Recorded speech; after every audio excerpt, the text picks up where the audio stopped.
Welcome to the 15th episode of Career Journeys Real World Real Insight. And today we have Divya Shah, industrial psychologist.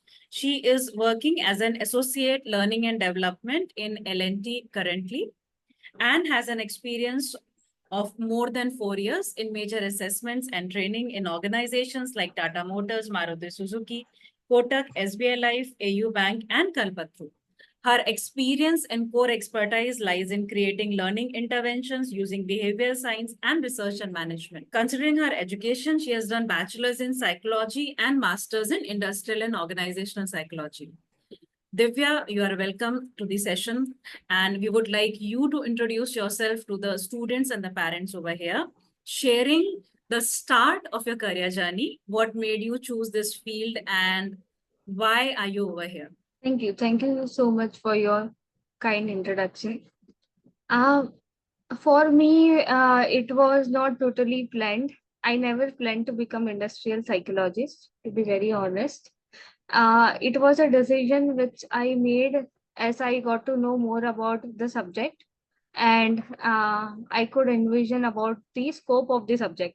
So to begin with, I choose psychology because I wanted to. I realized that I didn't belong to a rat race, and whatever I wanted to do, I wanted to apply with my life. So psychology was one of the subjects which I felt can always be applied in any situation, easily be applied in my daily life. So that is how I choose psychology. I pursued my master's, and then for while during masters, I had few options: counseling, clinical, industrial. Actually, won't believe there are more than 80 types of specialization in psychology itself. In India, we have just three which are predominant. So, but now there are a lot more emerging. Industrial was somewhere where I felt there was a lot of scope, and I never believed in, that I could handle very severe patient. I'm very sympathetic as a person. I need to see a change. With clinical patients, you cannot see a transformation. It is very difficult. They have neurological problems. And the space where I felt that the need is most, and which is not yet addressed, was industrial. So I I preferred going for industrial. Initially, it was difficult, but as time went, it became more clearer and success. So you are a person who likes adventures, trying out new things, and you had clarity that this is something you don't want. You don't want to get into the rat race, and you were clear that clinical psychology is not your cup of tea. So that's the reason you said, I want to try it out. Yeah. True, We absolutely. also want to know students when they are in 11th standard, 12th standard. Now, you said you were liking this subject. So, what is the interest area? How do students identify that psychology is something they like? Okay, there are multiple ways you can identify. First of all, while I this was suggested by my mother, but I was not sure, to be very honest, while I was in 11th. So what I did was I researched on the topic, and then as I read about it, I found that more relevant and more suitable to me. That is one thing that you can do nowadays. There are also a lot of internships. So I feel if you want to work in some field for a longer time, just go and experience, have a glimpse of it. So whether to go for clinical or industrial, when I was to decide, what I did was I went to an NGO and worked with them for for few days.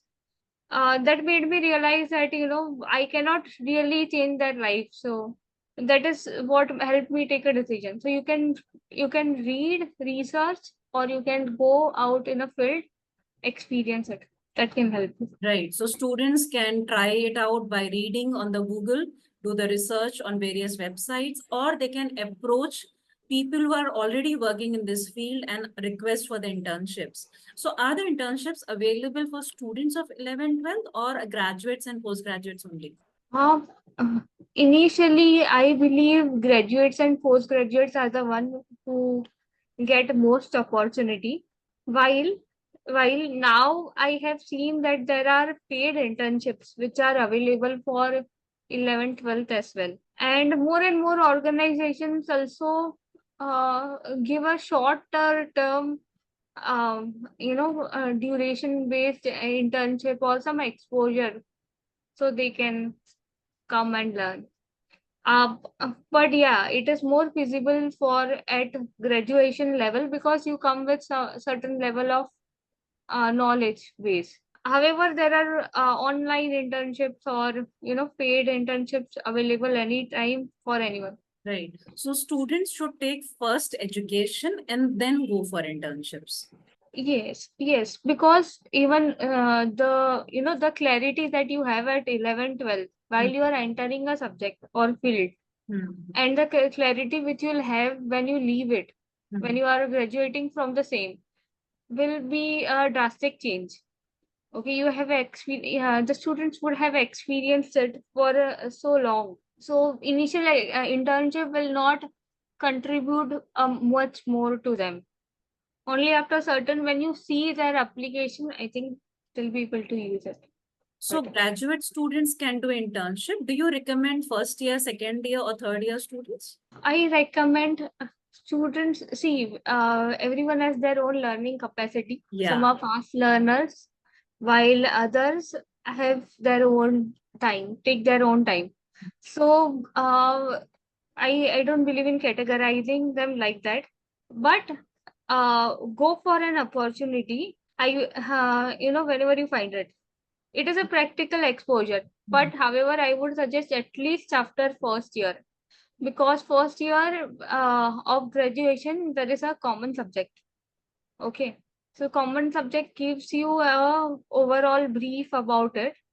Second year you have two papers, while in third year you have all of psychology papers. Before that you will be only studying part of it. So I think second or third year is still okay. First year, I don't think is, you should students should get some more clarity before they go. Right. So second year and third year is the best time to take up internships. With this, we also get questions like when you are doing internships as a fresher, let's say you're a college student, either graduate or a postgraduate, should a student approach bigger organizations or should they approach private organizations or professionals who are practicing privately? Which one is better? Do they have pros and cons? Yeah, true. So I have started my career with startups and then I went to MNC. So I have experienced both.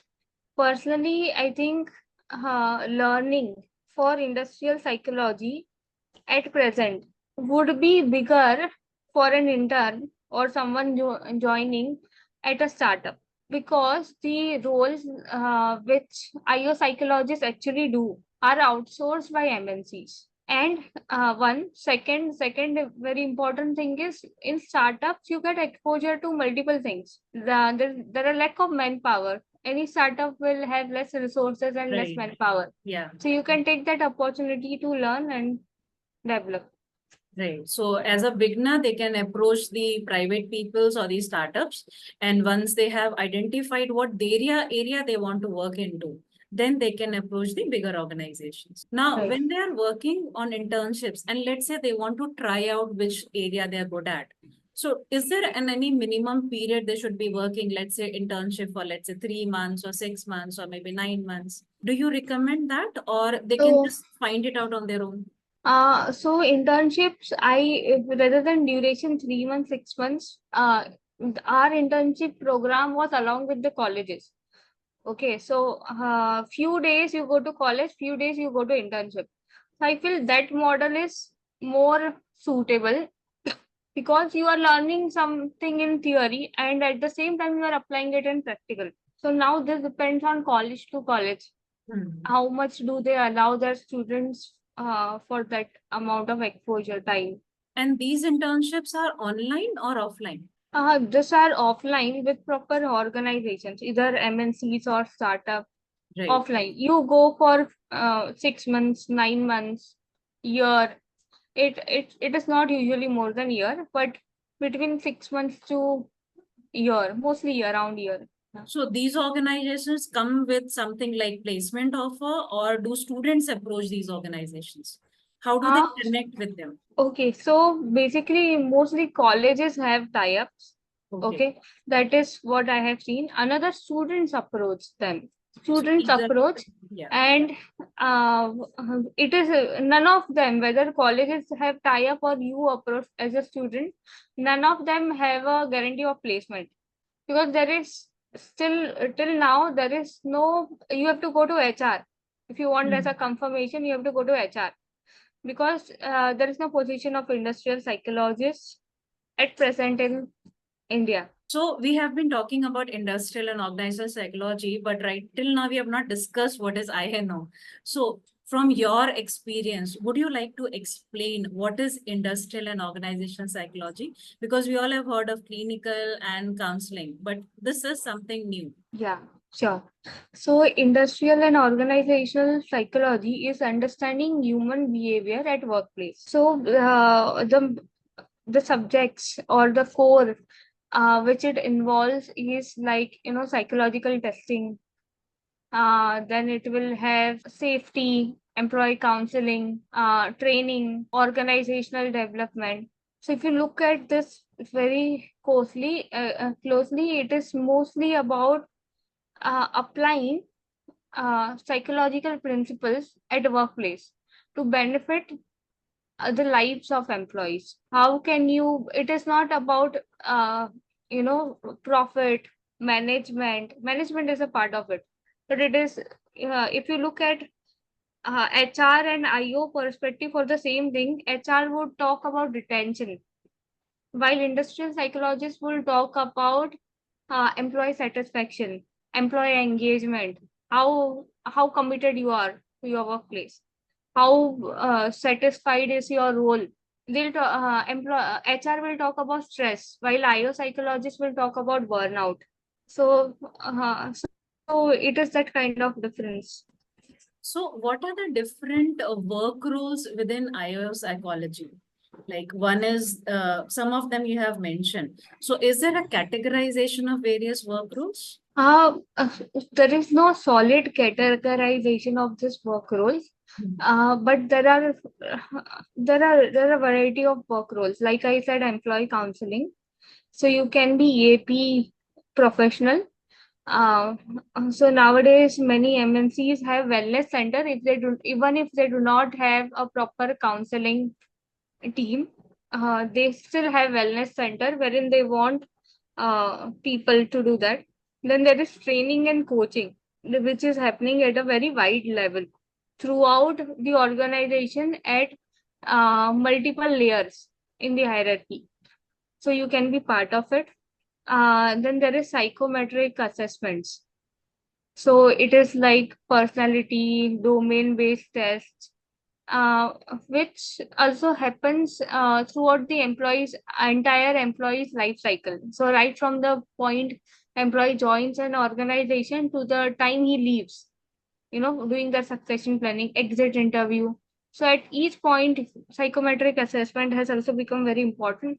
Apart from that, student can go into ODCM, which is organizational development and change management, which is getting a new technology or any change. See, the market is very dynamic, it is changing very rapidly. So how to manage the organization in that change? Many of you would have heard about Nokia failing. So it is an strategic failure. They are not able to adapt. So Right. helping organizations to adapt to the change is also one of the role of IO psychologist. Apart from that, you can go into research. Research also has vast implication for IO and teaching is always an option. Right. So that was a good sharing. And we also would like to know that when people who have done this education, industrial organizational psychology, and they apply for jobs. So when they apply for jobs, is the designation IO psychologist or the ones you mentioned right now? No, designations are not IO psychologists. In India, we do not have a designation for IO psychologists anywhere. It is still an evolving field here. Exactly. Yeah. It is an upcoming. Many startups or many organizations at a very higher level are realizing the need and importance. Mhm. So they are trying to incorporate and hire more and more people like us into HR Mhm. to do the same, but designations are not the same. So the designation is different, but the work required is the what we are doing right now. And they require the educational qualifications for industrial and organization psychology. Is that the interpretation correct? Yeah, true, true. So we also want to know from you, the people who are working in this field, like what kind of personality is required? Is it someone who acquire their knowledge by reading or by talking to people? I don't believe one size fits all. Personality is just an indicator, preference. Uh, People from different personalities can do well in any field. Same here. So there is no particular prerequisite when it comes to personality that is required for this field. Right. Is the work nature a lot of includes a lot of planning and implementation, or is it more of spontaneous when it comes to IO psychologist? It again depends on your role. The role of IO psychologist is also categorized in lot of smaller roles. Mhm. So there are some who are at back end who do a lot of planning, while there are some who are at front end who implement the plans. So it depends again on the which side you are, what is your role. So So, I believe, so yeah. you see, this field is suitable for people of all type, but they need to choose the subcategory depending on their personality. Um, I'm sorry, but here I would say that not depending on your personality, but it has to be a mixture of what do you like, what do you find value in, what kind of person you are, and what are your drivers. Okay. Okay, so there are multiple things together which will help you decide as a student where would you like to go. So could you help us understand what are the values required for a person? A value should be having those who want to work in this field. Uh, values are very specific to organizations, but there are certain values like professionalism, Okay. business acumen, which would be good to have in any corporate Right. or any business. So So you following have to ethical code of understand. conduct. Yeah. Yeah. So there are no specific, if you adhere to management values of the particular organization and strive to work towards it, I think it should be good enough. Right. You also mentioned that this field of psychology has more than 18 branches, 1 8. But we know only three, four, and five. So Right. what are the other unconventional branches of psychology? If you can. Like criminal psychology, Mhm. forensic psychology, sports psychology, parapsychology. You can also talk about abnormal things in psychology over here. There are a lot of them. How much it Consumer is? psychology. Lots, Consumer yeah. psychology. So, is there a designation and the work role available with these fields? With these? Yes. So there is no direct designation for them as well, except for few places you will find for sports, for example, sports psychologists. Very few, but it is indirectly covered. And nowadays, it is very emerging when you look at consumer marketing. Mhm. The placement of the ads, the timing, the layout, product looks, then description, everything is very strategic.